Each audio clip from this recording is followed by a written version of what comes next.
할렐루야. 오늘은 사도행전 4장 13절에서 22절 말씀을 가지고 평범한 사람의 비범한 말씀이라는 그러한 메시지를 우리 함께 나눠보고자 합니다. 요즘은 참 신조어들이 많습니다. 여러분 신조어 들어보셨습니까? 여기에 여러 신조어들이 있는데 혹시 여러분이 아는 글씨 있습니까? 요즘 젊은 친구들은 핸드폰 메시지 할 때도 학생들의 댓글은 아주 짧고 약자로 합니다. 저는 한국어를 강의를 하는데도 이 신조어가 나오면 헷갈리기도 하고 몇 번을 들어봐야 저도 이제서야 귀에 들어옵니다.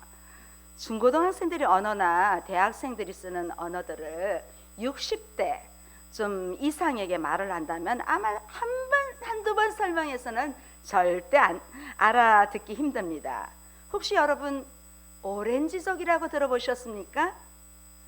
부자 부모를 두고 갖고 싶은 거 다 갖고 먹고 싶은 거 다 먹고 하고 싶은 일 다 하는 화려한 소비 생활을 하는 청소년들을 두고 하는 말입니다.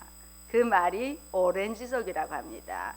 여러분 혹시 또 마마족이라고 들어보셨습니까? 마마보이 많이 들어보셨죠?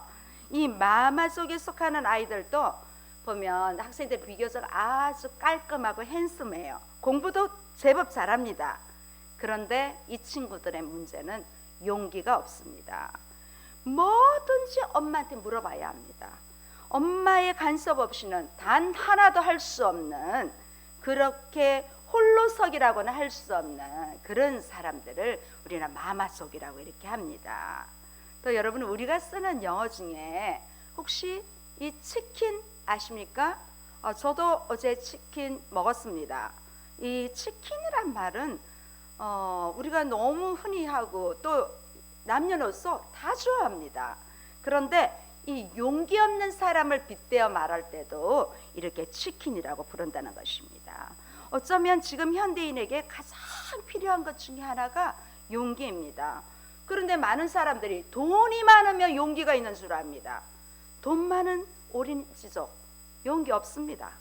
사람들은 또 내가 많이 배우고 지식이 내 안에 가득하고 내 환경이 좀 좋으면 용기가 듬뿍듬뿍 생기겠지, 그렇게도 말합니다. 좀 막연한 나만의 소원이지 그게 다라는 것이 아닙니다. 돈이 많으면 오히려 걱정거리도 상대적으로 많아집니다. 또 어떤 사람은 경험이 많으면 용기가 생기겠지, 경험이 많으면요 더 조심하게 돼요. 어쩌면 더 소심해질 수도 있다는 것입니다. 어쩌면 지금 세대 많은 젊은이들이 이 용기 상실의 시대를 살아가고 있는 것 같습니다. 그래서 우리는 그리스도인으로서 또 다른 의미에서 성경으로 돌아가서 생각해 보아야 할 이유가 있습니다. 바로 은혜 안에 참 용기가 있다는 것입니다. 오직 하나님의 은혜, 오직 하나님의 사랑을 깨달을 때 비로소 우리 모두는 용기 있는 사람이 되는 것입니다. 오늘 우리가 함께 읽은 본문은 그 초대교회 당시에 베드로와 요한에 대한 이야기입니다. 지금 그들은 산헤드린 공회 앞에 서 있습니다. 바로 이 자리에서 얼마 전에 자신의 스승인 예수님께서 여기서 재판을 받으셨습니다. 그런데 이 산헤드린 공회 역시 정의를 떠난 지 오래되었습니다. 이 의를 떠난 지 오래되었습니다. 빌라도 법정이나 산헤드린 공회는 믿을 수 있는 그러한 법원이 아닙니다. 겉으로는 빌라도 법정을 빙자해서 예수님을 십자가에 못 박았지만 사실은 이미 이 산헤드린 공회에서 먼저 예수님을 십자가에 못 박을 것을 결정했다는 것입니다. 그래서 베드로는 이것을 너무 잘 알고 있어요. 베드로가 얼마 전에 예수님이 여기서 재판을 받으실 때 예수님 재판 결과가 어떻게 되나 보려고 이 법정 한 구석에서 불을 쬐고 있었잖아요. 그러다가 한 여자가 너도 갈릴리 사람이다 그랬을 때 아니라고, 나는 예수를 모른다고 부인을 했죠. 또 당신은 예수의 제자 같다, 또 두 번째 말했을 때도 아니다고 했죠. 부인하고 맹세하고 결국은 저주까지 했습니다. 베드로가 3중 부인을 했지 않습니까? 참으로 이때는 비겁했습니다. 왜냐하면 예수님처럼 자신도 죽을까봐 그런 용기, 의지, 예수님을 위해서 죽겠노라 했던 이런 것들은 아무런 여과 없이 다 무너져 버렸습니다. 베드로는 자기가 예수님을 부인했던 그 순간을 일평생 생각하면서 두고두고 마음 아파 괴로워하면서 자신이 죽음을 당할 때는 나는 예수님을 부인한 사람으로서 십자가를 바로 질 수 없다. 나는 십자가를 거꾸로 져야겠다. 그래서 이 베드로는 십자가를 거꾸로 쥐고 순교했다고 전해지고 있습니다. 이 본문의 사내들인 공회원들이 놀란 장면으로 지금 시작하고 있습니다. 왜냐하면 아주 평범한 베드로가 아주 비범한 말씀을 전하고 있습니다. 우리 13절 한번 보시겠습니다. 시작. 그들이 베드로와 요한이 담대하게 말함을 보고 그들을 본래 학문 없는 범인으로 알았다가 이상히 여기며 또 전에 예수와 함께 있던 줄도 알고. 자, 여기 사내들인 공회 의원들이 아주 놀랐어요. 왜 놀랐냐면 두 가지 특히 놀란 일이 있는데요. 이 첫 번째는 사내들인 공회원들이 가장 놀란 까닭은 베드로가 어떤 한 말의 내용 때문이 아니라 베드로와 요한의 담대함 때문에 놀랐습니다. 그들은 성령이 충만하여 공회원들 앞에서 확신과 담대함을 가지고 말할 수 있었습니다. 이 담대하게 말했다는 것은 전혀 두려움 없이 말했다는 것입니다. 정말 용기를 가지고 말한 것입니다. 예수님을 3번이나 부인했던 이전의 베드로의 모습은 어디 가고 전혀 없습니다. 죄를 지은 사람들이 그 검찰청에 불려가면요, 아니 할 말도 다 잊어버리고 생각이 안 난다고 합니다. 그래서 어떤 사람들은 이 검찰청의 신문에 견디지 못해서 아니 결과를 보지도 않고 스스로 목숨을 끊는 그런 사례들도 우리가 볼 수가 있습니다. 바로 그런 것이 이 유대인의 공회입니다. 보통 사람들 같으면 이 사내들인 공회 앞에 가면 막 아마 발을 동동동동 떨었을 거예요. 그런데 이 베드로는 달랐습니다. 아니 기가 죽었어. 아는 말도 다 못할 그런 상황에 담대하게 그는 메시지를 전할 수 있었습니다.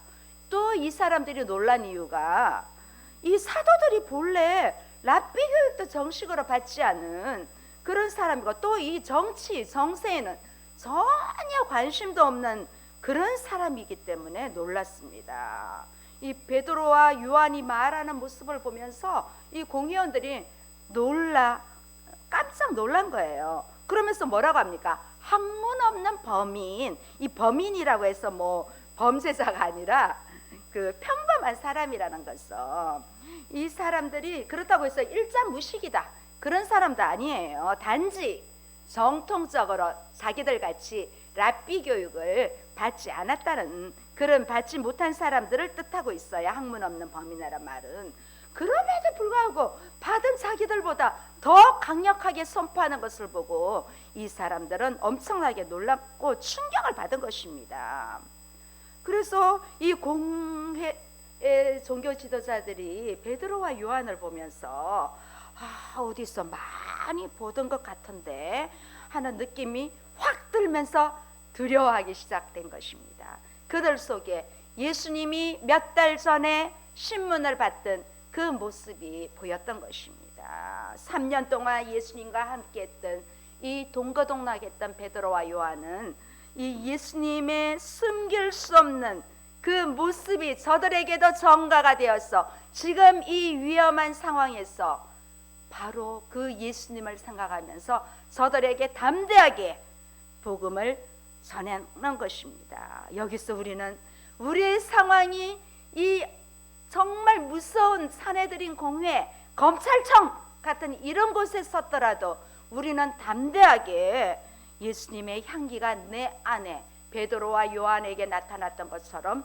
그렇게 가득해야 된다는 것을 오늘 말씀을 통하여 다시 한번 보게 됩니다. 또 전에 예수와 함께 있던 줄도 알고, 이 말도 있습니다. 이 두 사도가 예수님과 함께 동행했다는 것을 이 사람들이 모르는 것이 아닙니다. 다 알고 있습니다. 그런데 이 말은 두 사도가 어떻게 이렇게 말을 할 수 있을까? 그런 거에 대한 나름대로 아마 추론을 한 것으로 보입니다.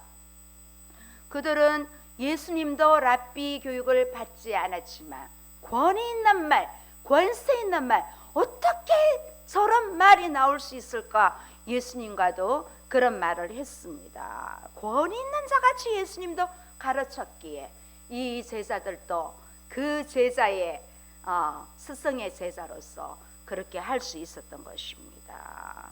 예수님과 함께 동거하면 예수님의 모습을 배우게 되고, 우리가 말씀 안에 거할 때 우리에게도 이러한 역사가 일어난다는 사실을 반드시 믿으시기 바랍니다. 사도들을 담대하게 한 것은 성령의 역사가 저들에게 있었기 때문입니다.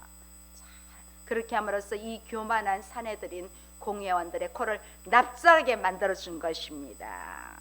자, 이렇게 사도들은 그들의 백성을 향한 사랑과 하나님이 주신 파워로 이 베드로와 요한의 메시지를 듣고 저들은 놀라지 않을 수밖에 없었던 것이에요. 자기들은 최고의 학문인 랍비 교육을 다 받았고, 그 안에는 서기관도 있었을 것이고, 또 사두개파 이런 사람들은 성경이 박사거든요. 구약 성경에 대한 엄청난 지식이 있었지만 그들은 단지 지식뿐이었습니다.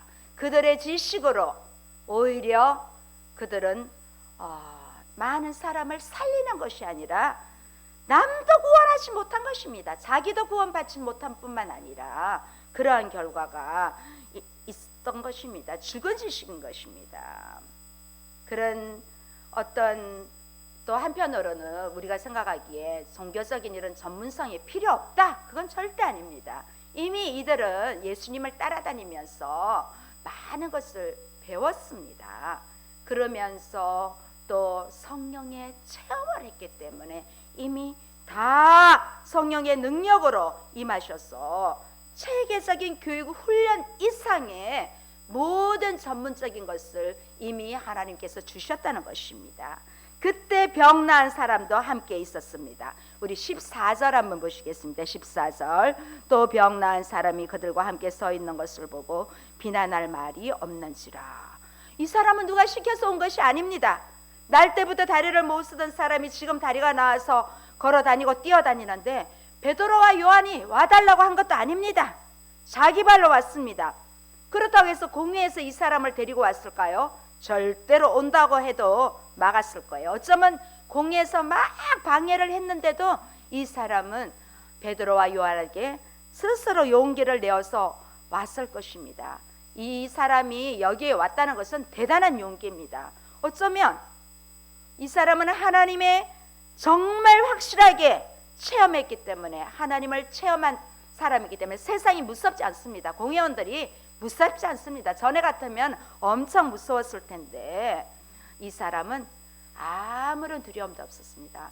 이 사람이 왔다는 것은 다른 답이 필요 없는 것이에요. 이 역사적인 사건의 주인공이 이 자리에 왔다는 것입니다. 그 사람이 예수의 이름으로 베드로와 요한의 손길로 통하여 병이 나았습니다.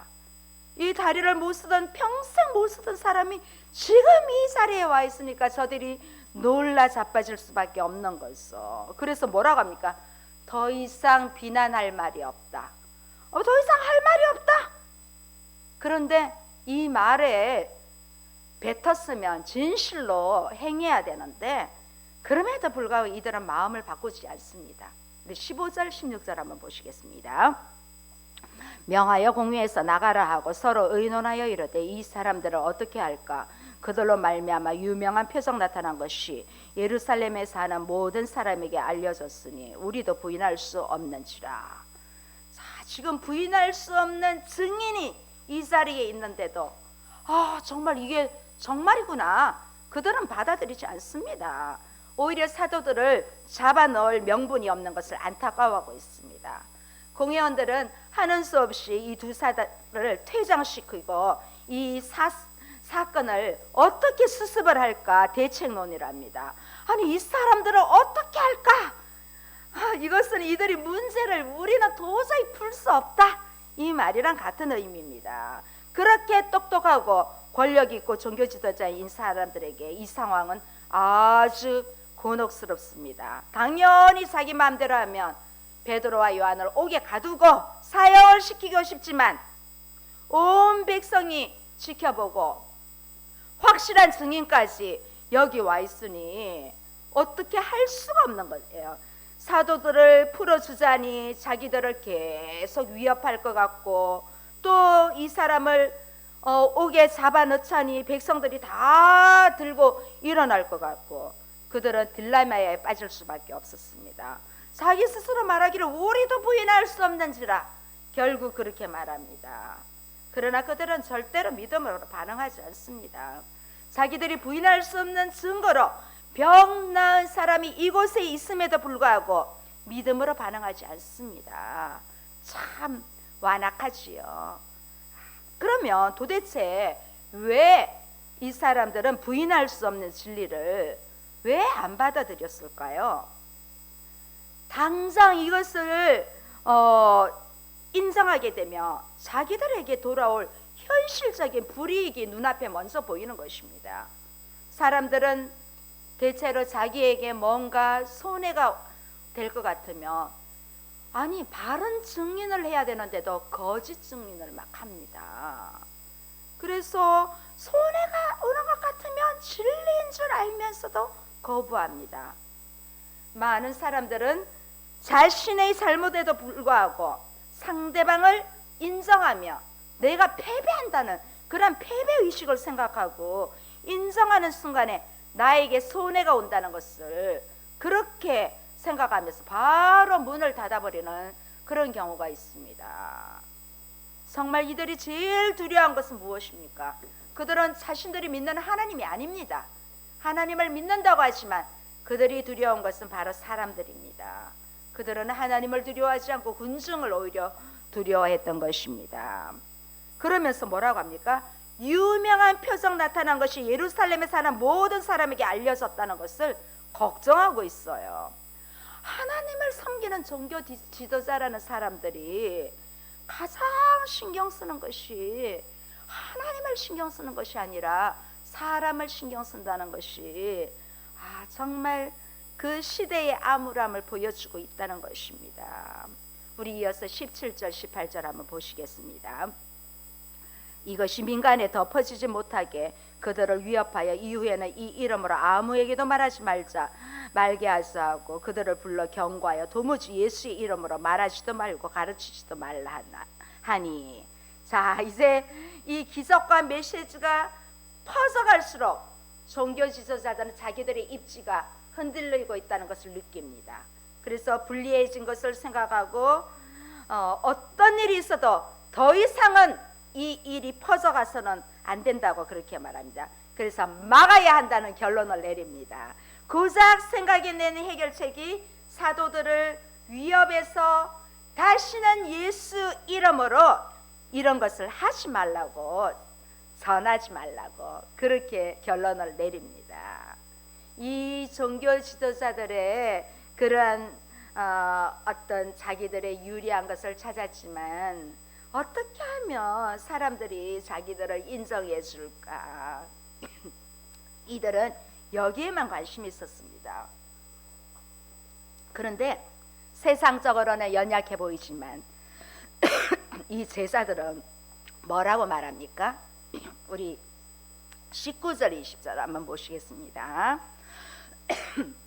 베드로와 요한이 대답하여 이르되 하나님 앞에서 너의 말을 듣는 것이 하나님의 말씀을 듣는 것보다 옳은가 판단하라. 우리는 보고 들은 것을 말하지 아니할 수 없다 하니.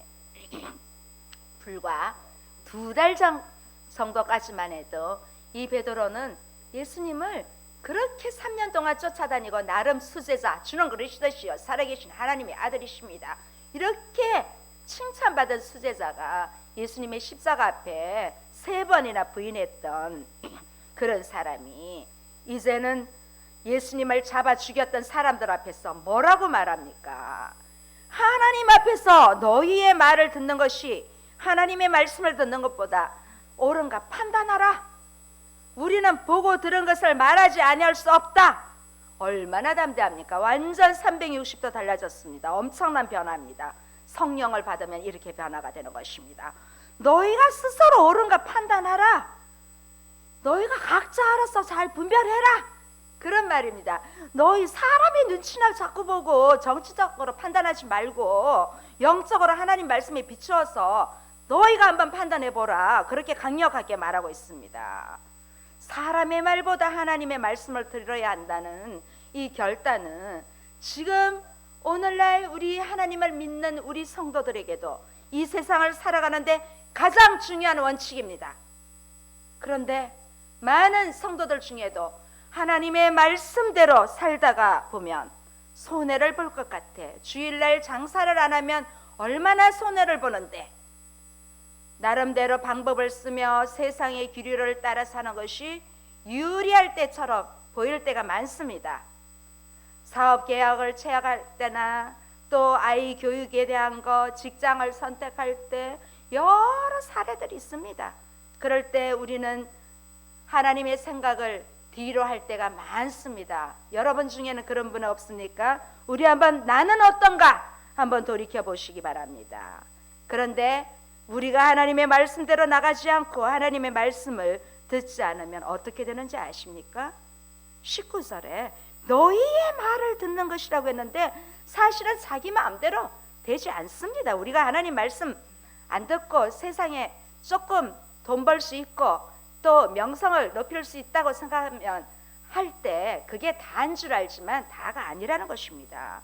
우리가 하나님 말씀을 듣지 않고 귀를 기울이지 않고 그대로 가지 않으면 우리는 세상의 소리에 귀를 밝힐 수밖에 없습니다. 내가 잘 알아서 판단한다는 것이 결코 아닙니다. 나라는 존재가 여러분 잘 믿을 만한 존재입니까? 아닙니다. 제가 봤을 때도 저는 믿을 존재가 못 됩니다. 우리 인간은 믿을 존재가 아니라 다 하나님의 사랑으로 사랑해야 할 존재입니다. 우리 참 귀가 얼마나 얇은지 모릅니다. 이번 주에 어떤 목사님하고 통화했는데 진짜 기도하시는 목사님인데도 교회 왜 코인에 하셔가지고 8천이나 날렸다 하시더라고요. 그래서 잠도 안 오고 너무 아프셨대요. 그래서 어떻게 다 해결해서 돈은 잃었지만은 마음은 이제 편해졌다고 하시더라고요. 목회자도 속아 넘어갑니다. 순간 좀 더 돈을 벌 수 있다면 나를 절대 믿어서는 안 됩니다. 그렇다고 해서 우리 주변에서 이제 좋은 말들을 해주는 거, 그런 이야기 해줄 때 듣지 말라는 말은 아닙니다. 우리가 교회 안에서 함께 신앙생활하면서 함께 모여 기도하면서 사랑하는 마음으로 어려운 일이 있을 때 어떤 판단을 해야 할 때 좋은 말을 해줄 수 있습니다. 그때는 그 사람이 정말 잘 되기를 바라는 마음으로 때로는 쓴소리도 해줄 수도 있습니다. 그럴 때 하나님의 사람은 결정적으로 하나님께서 순간에 깨닫게 해주십니다. 우리가 서로 기도하면서 간정도 나누면서 서로 사랑하는 마음으로 잘 이렇게 이야기하고 기도하다 보면 그 속에서 하나님의 메시지, 하나님의 응답을 우리가 받을 수가 있습니다. 그래서 우리는 하나님이 기뻐하시는 길이라면 오늘 이 베드로와 요한처럼 비록 방해가 있고 손해를 보더라도 가야 한다는 것입니다. 결국 이 공회 지도자들은 주변에서 지켜보고 있는 수많은 백성들 때문에 베드로와 요한을 처벌할 방법을 찾지 못했습니다. 우리 21절 한번 보시겠습니다. 시작. 관리들이 백성들 때문에 그들을 어떻게 처벌할지 방법을 찾지 못하고 다시 위협하여 놓아주었으니 이는 모든 사람이 그된 일을 보고 하나님께 영광을 돌립니다. 자, 이 종교 지도자들은 하나님의 뜻보다 민심이 두렵기 때문에 예수님께 불법 재판을 하고 신문을 하여 죽였던 사람들이라 이 사도들도 같은 방법으로 얼마든지 처치할 수 있다고 그렇게 믿었습니다. 그런데 그때와는 경우가 다릅니다. 왜냐하면 이 증인이 그 자리에 있거든요. 그들이 고쳐준 증인이 이 자리에 있기 때문에 너무나 확실한 증거가 여기 와 있기 때문에 그것을 온 예루살렘 사람들이 다 봤잖아요. 자기네들이 매일 성전 미문에서 구걸한 그 사람들을 봤는데 그 사람이 베드로와 요한이 예수 그리스도의 이름으로 일어나 걸어라 선포했을 때 일어나 걷는 역사를 많은 사람들이 보았기 때문에 이제는 모든 눈이 이 재판에 집중되어 있었기 때문에 자기들 뜻대로 막 밀어붙이다가는 오히려 더 밀란이 일어날 수밖에 없다는 판단을 받은 것입니다. 그래서 어떻게 처벌할지 방법을 찾지 못하고 그들이 할 수 있는 유일한 방법은 다시 위협하여 놓아주는 것입니다. 다시는 예수의 이름으로 말하지도 말고 전하지도 말라고 하는 수밖에 없었습니다. 우리 17절에도 위협했다는 말이 나오는데 21절에 다시 위협을 했습니다.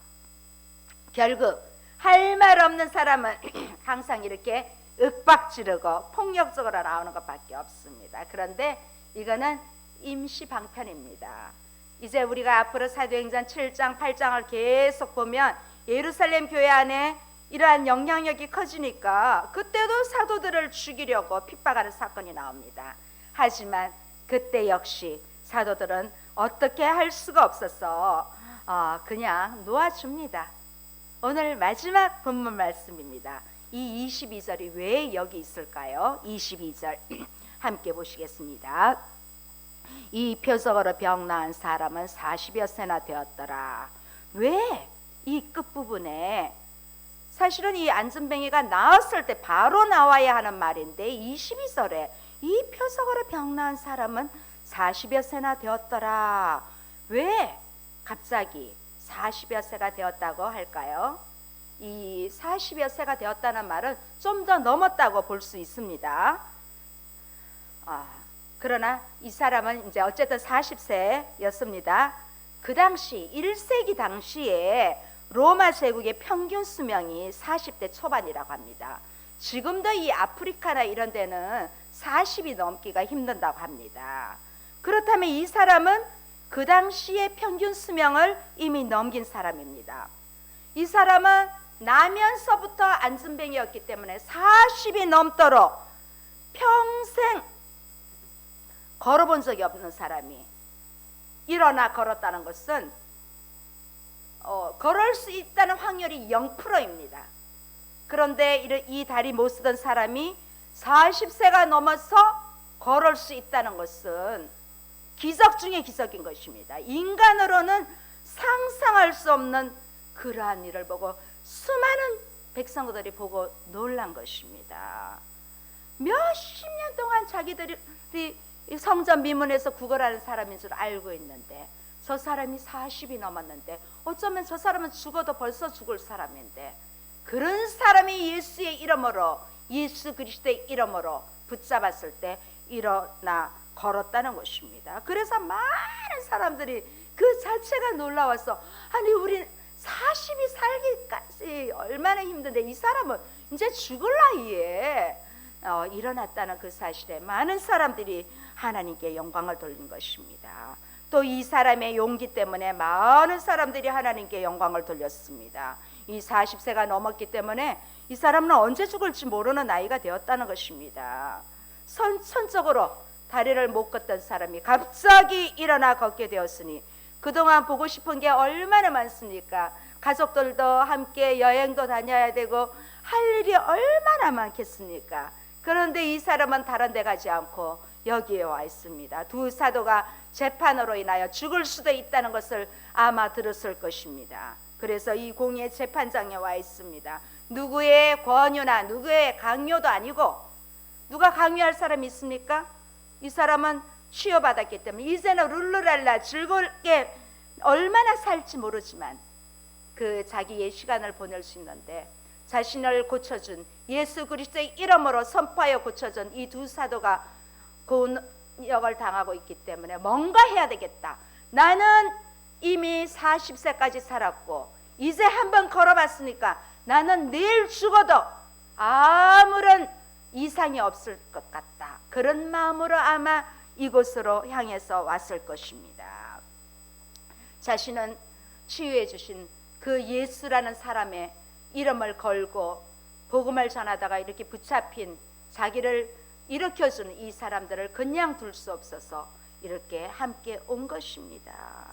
그래서 이 40세가 넘은 그 사람의 나이를 생각하면 정말 하나님께 영광을 돌리지 않을 수가 없었던 것입니다. 조금의 믿음이라도 있는 사람이라면 이 모습을 향하여 돌이킬 수 있었다는 것입니다.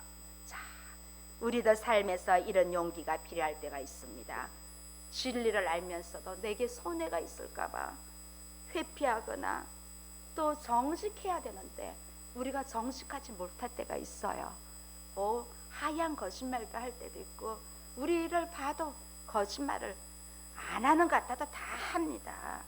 그런데 우리는 정말 이 사람, 나은 사람의 용기, 베드로의, 요한의 용기, 평범한 사람, 어쩌면 그 평범보다 더 낮은 사람이 비범하게 하나님의 말씀을 전할 수 있는 저와 여러분 되시기 바랍니다.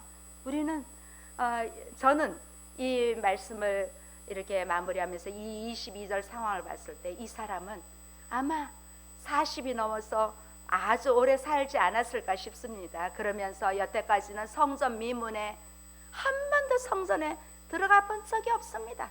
누가 가다가 돈은 던져줬지만 그 성전 안까지 데리고 가는 사람이 없어서 한 번도 하나님의 말씀을 들어본 적이 없을 것입니다.